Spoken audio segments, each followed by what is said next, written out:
Don't stop the music 왜 멈춰 있어 춤추듯 돌아가 Life is a party so 딱히 말 안 해도 Tick-tock tick-tock Life is still going on 그저 흘러가 Hey DJ play that song 다음 노래 It's like a music box 걱정은 그만해 오늘은 즐겨봐 잠시라도 Life is still going on 아무튼 흘러가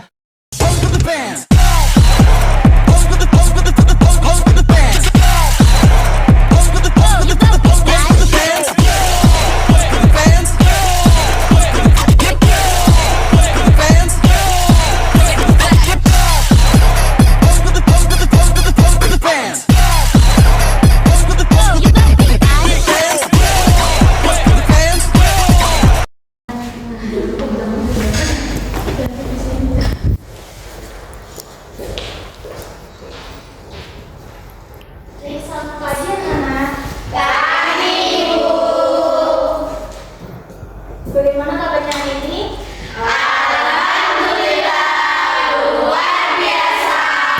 Allahu Akbar. Yes. Baik, sebelum pelajarannya dimulai, saya meminta ketua kelasnya disiapin. Baik, supaya ilmu yang kita dapatkan hari ini bisa lebih bermanfaat dan barokah, alangkah baiknya kita berdoa terlebih dahulu. Doa mulai.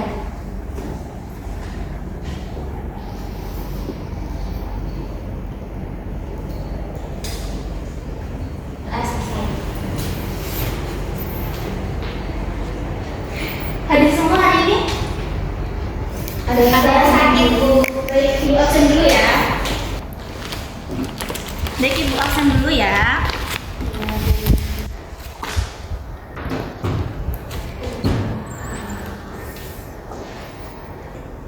Mia, Hadir, Bu.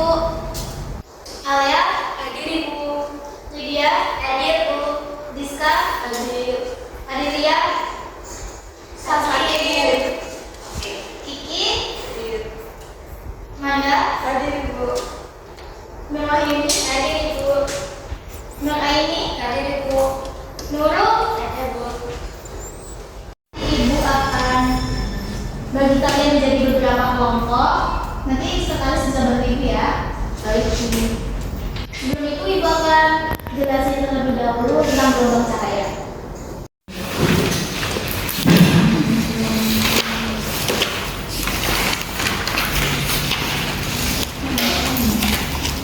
Kemarin kita belajar tentang gelombang bunyi kan? Jadi sekarang kita belajar mengenai gelombang cahaya. Sebelum belajar mengenai gelombang cahaya, ada yang tahu gak sih cahaya itu apa? Saya Bu, Ya, Lydia apa? gelombang cahaya itu sinar Bu. Nah, lagi. Saya Bu, yang menyala-nyala. Ya, yang menyala-nyala, boleh. Jadi sebenarnya cahaya itu merupakan energi yang dapat ditangkap oleh mata manusia. Sehingga cahaya itu dapat membantu kita untuk melihat dunia. Bayangin kalau nggak ada cahaya, pasti bumi ini gelap kan, kalian nggak bisa lihat apa-apa. Nah, maka gelombang cahaya itu diartikan sebagai cahaya yang merambat atau bergerak. Bentuk gelombangnya itu hampir sama kayak gelombang air atau gelombang bunyi. Namun yang membedakannya, apabila gelombang air atau gelombang bunyi itu memerlukan medium untuk merambat, cahaya itu dapat merambat pada ruang hampa atau kosong. Jadi dia tidak perlu medium. Jadi sebelum itu ada beberapa sifat cahaya yang wajib kalian tahu.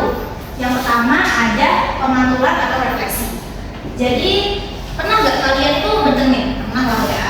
Nah, ketika kalian bercermin, kalian akan melihat pantulan diri kalian itu di dalam cermin kan? Nah, itu termasuk contoh dari pemantulan cahaya. Jadi pemantulan cahaya itu merupakan peristiwa di mana cahaya mengenai permukaan suatu benda dan cahaya itu akan dipantulkan kembali. Dan sifat yang kedua ada pembiasan atau refleksi. Kalau kalian minum minuman yang ada sedotannya itu, sedotan yang ada di dalam gelas itu akan nampak bengkok atau patah kan? Ya, itu termasuk dari contoh pembiasan cahaya.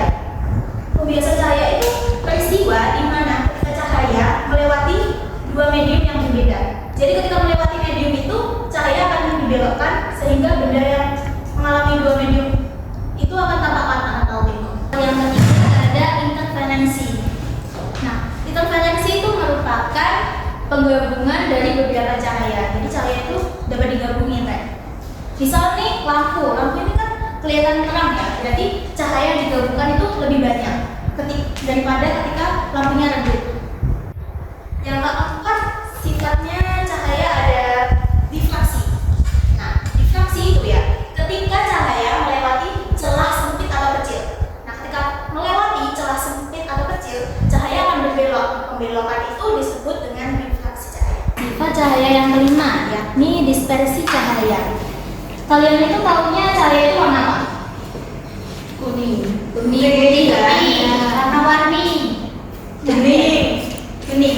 Jadi sebenarnya kan kalau kita lihat tuh cahaya ini kan warnanya putih atau kuning ya. Sebenarnya cahaya itu bisa dirubah menjadi bentuk warna-warni tadi. Nah, proses perubahan warna putih menjadi bentuk warna lain itu disebut dengan dispersi cahaya. Sifat cahaya yang terakhir ada polarisasi. Jadi cahaya itu memiliki getaran yang berbeda. Nah, peristiwa penyaringan getaran cahaya yang berbeda itu disebut dengan polarisasi. Ya, itu tadi yang dapat Ibu jelasin. Ada yang mau ditanyakan? Iya. Jadi udah paham ya? Sudah. Baik, Ibu minta tolong sekretarisnya untuk bantu lipat.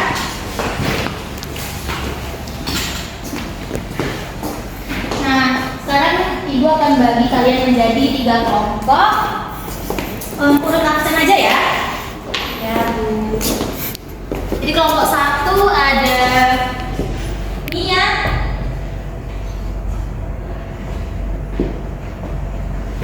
Alia, dan Lydia.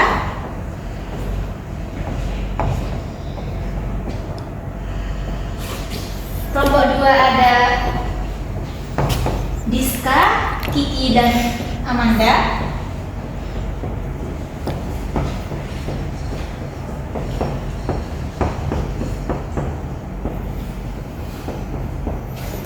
Kelompok terakhir ada Yuni, Aini, dan Nur.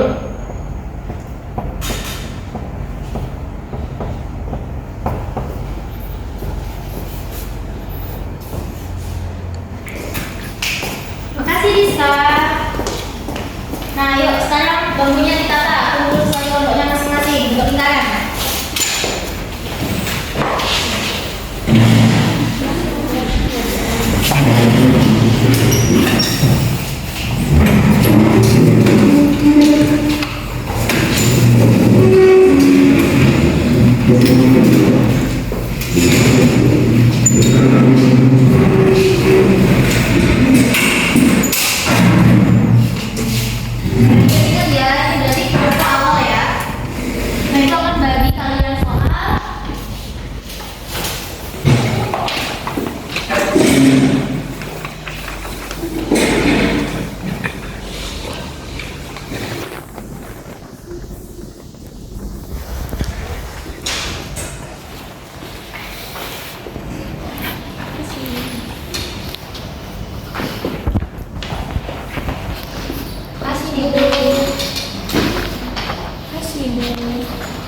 Nah, kalian dapat nomor soal yang berbeda kan? Ada nomor 1, nomor 2, dan nomor 3. Nah, sekarang kalian kumpul sesuai dengan nomor soal yang sama. Nah, ini nomor 1, ini nomor 2, dan ini nomor 3. Silakan.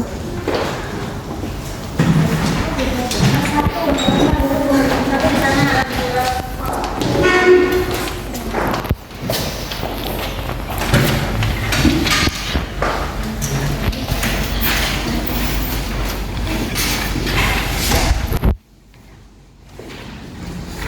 Yang lain bisa saling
Kami dapat bisa terjun berdoa saja fenomena ini kan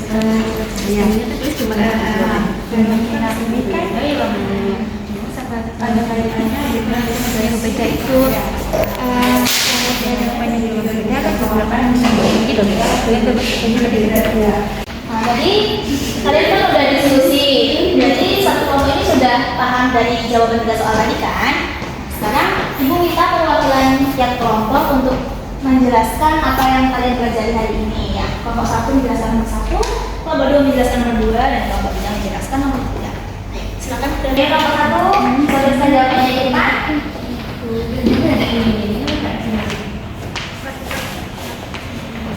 Atau dihapus dulu papannya. Ini dia dihapus dulu papannya.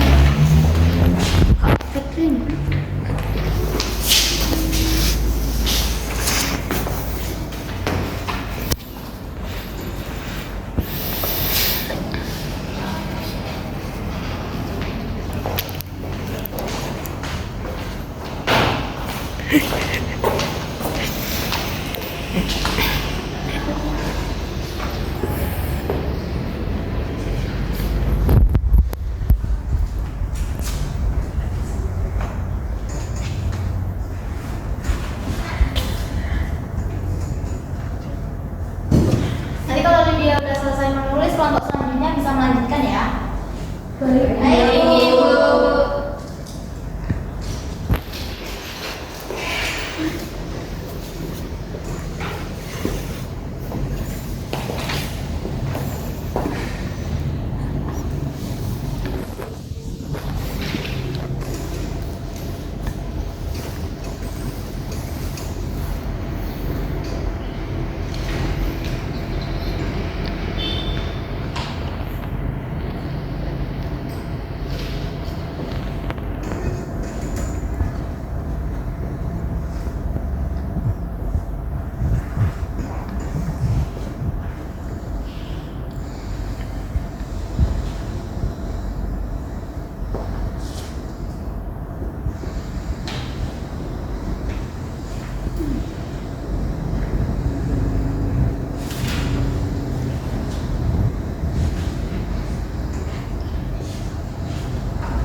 Nah, selesai ditulis ya, ayo dijelaskan ke teman-temannya.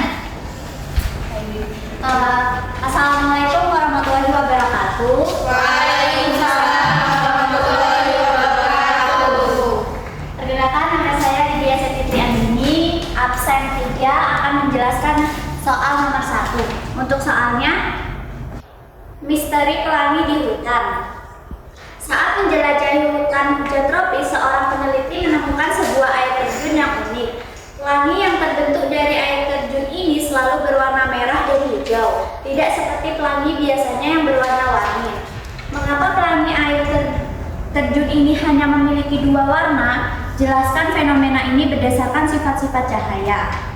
Nah, tadi kan udah dijelaskan sama Ibu Cantika mengenai dispersi cahaya. Nah, dari persoalan nomor 1 ini, fenomena ini terkait dengan dispersi cahaya. Karena cahaya putih sebenarnya terdiri dari berbagai warna dengan panjang gelombang yang berbeda-beda. Saat cahaya putih melewati medium yang berbeda, dalam hal ini mengenai tetesan air, cahaya-cahaya dengan panjang gelombang berbeda akan dibelokkan dengan sudut yang berbeda pula. Namun, di hutan hujan tropis, banyak partikel debu dan uap air yang menghamburkan cahaya dengan panjang gelombang yang lebih pendek, seperti warna biru dan ungu. Akibatnya, hanya cahaya merah dan hijau yang berhasil mencapai mata kita dan membentuk pelangi. Jadi itu jawaban dari kelompok saya. Kurang lebihnya mohon maaf. Wassalamualaikum warahmatullahi wabarakatuh. Waalaikumsalam warahmatullahi wabarakatuh.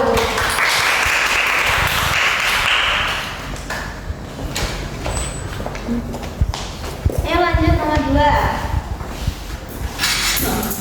Perhatikannya. Ini kita dulu.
Ya, Assalamualaikum warahmatullahi wabarakatuh. Waalaikumsalam warahmatullahi wabarakatuh. Jadi saya dari perwakilan kelompok 2 nomor urut 6 Giri Daktari akan menjelaskan jawaban dari permasalahannya nomor 2, yaitu mengapa langit berwarna biru. Untuk soalnya sendiri itu teman-teman bisa lihat, kita sering lihat langit berwarna biru pada siang hari yang cerah. Nah, mengapa langit itu berwarna biru padahal cahaya itu berwarna putih? Nah, jelaskan proses fisis yang menyebabkan langit berwarna biru. Oke, jadi dari diskusi tadi saya mendapatkan jawaban kalau warna biru di langit itu disebabkan oleh fenomena hamburan Rayleigh. Nah, ketika cahaya matahari itu memasuki atmosfer bumi, tentu saja di atmosfer itu ada banyak-banyak gas gitu ya, kayak nitrogen, oksigen, dan lain sebagainya. Jadi ketika cahaya itu memasuki atmosfer bumi dengan melewati molekul-molekul udara tadi, itu akan menyebarkan cahaya dengan panjang gelombang yang lebih pendek seperti biru. Kalau teman-teman ingat di pertemuan sebelumnya itu kan ada spektrum cahaya gitu. Jadi untuk cahaya tampak itu kan ada magic video, merah, juga kuning, hijau, biru, dan ungu ya, warna-warna pelangi itu. Nah itu dari atas ke bawah, dari merah ke bawah itu yang merah itu panjang gelombangnya lebih panjang, makanya untuk panjang gelombang yang pendek itu contohnya seperti biru dan ungu gitu. Nah itu lebih kuat dibandingkan dengan cahaya dengan panjang gelombang yang lebih pendek. Jadi energinya si warna biru dan ungu ini tuh lebih besar daripada warna-warna yang atas pelangi, yaitu warna merah, kuning itu lebih kecil daripada biru dan ungu. Nah, kemudian karena mata kita itu lebih sensitif dengan warna biru, maka kita melihat langit berwarna biru. Jadi teman-teman bisa lihat di sini kalau fenomena warna biru itu disebabkan dari hamburan. Jadi kesimpulannya dari jawaban yang saya berikan itu, fenomena langit berwarna biru itu disebabkan adanya hamburan Rayleigh. Kemudian prosesnya ketika dia melewati atmosfer yang melewati molekul-molekul gas-gas di udara, kemudian tergantung juga dari panjang gelombangnya dia, gitu. Nah, dan juga dari faktor mata kita juga, karena mata kita itu lebih sensitif terhadap warna biru, maka langit itu berwarna biru seperti yang kita tahu. Ya, mungkin itu saja yang bisa saya sampaikan. Kurang lebihnya mohon maaf. Assalamualaikum warahmatullahi wabarakatuh. Waalaikumsalam warahmatullahi wabarakatuh. Ayo belajar kelompok 3, perwakilan kelompok 3.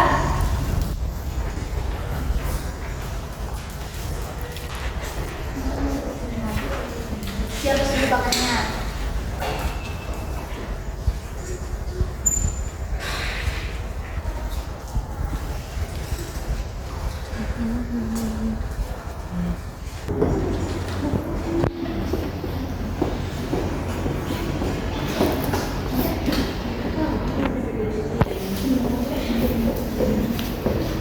Assalamualaikum warahmatullahi wabarakatuh. Waalaikumsalam warahmatullahi wabarakatuh. Perkenalkan, nama saya Nur Wahyuni dengan nomor absen 7 dari kelompok 3. Di sini saya akan menyampaikan hasil diskusi dari kelompok kami, yaitu pertanyaannya, seorang anak melihat sebuah koin di dasar kolam yang jernih. Ketika ia mencoba mengambil koin tersebut, ia kesulitan karena koin terlihat lebih dalam dari posisi sebenarnya. Maka jelaskan fenomena ini dan mengapa hal ini terjadi. Jadi jawaban hasil diskusi dari kami yaitu fenomena ini disebut pembiasan cahaya. Cahaya merambat dengan kecepatan yang berbeda, misalnya udara dan air. Ketika cahaya melewati permukaan air dari udara, cahaya akan dibelokkan mendekati garis normal. Akibatnya, mata kita melihat bayangan koin seolah-olah terlihat lebih dalam dari posisi sebenarnya. Dan fenomena ini juga menjelaskan mengapa sedotan tampak bengkok ketika sebagian terendam dalam air. Mungkin itu saja, kurang lebihnya mohon maaf. Wassalamualaikum warahmatullahi wabarakatuh. Waalaikumsalam warahmatullahi wabarakatuh.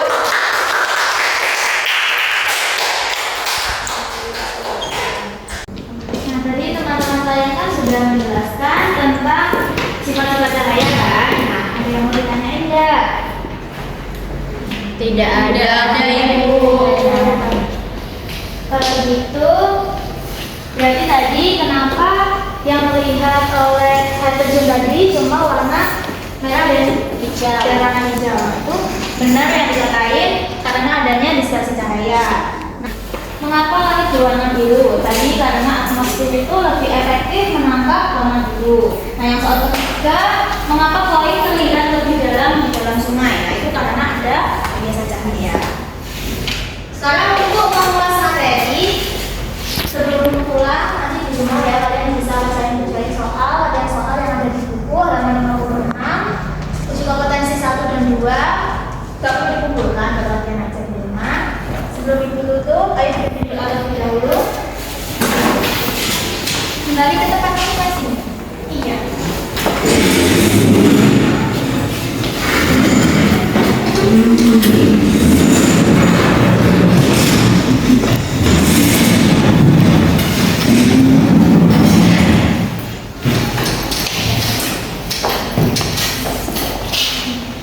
Baik, semoga ilmu yang kita dapatkan pada hari ini bisa bermanfaat dan tentunya barokah ya bagi kita semua. Amin.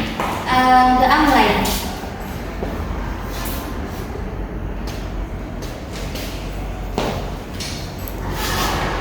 Selesai. Sekian dari Ibu ya. Kalau ada kesalahan mohon dimaafkan. Wassalamualaikum warahmatullahi wabarakatuh.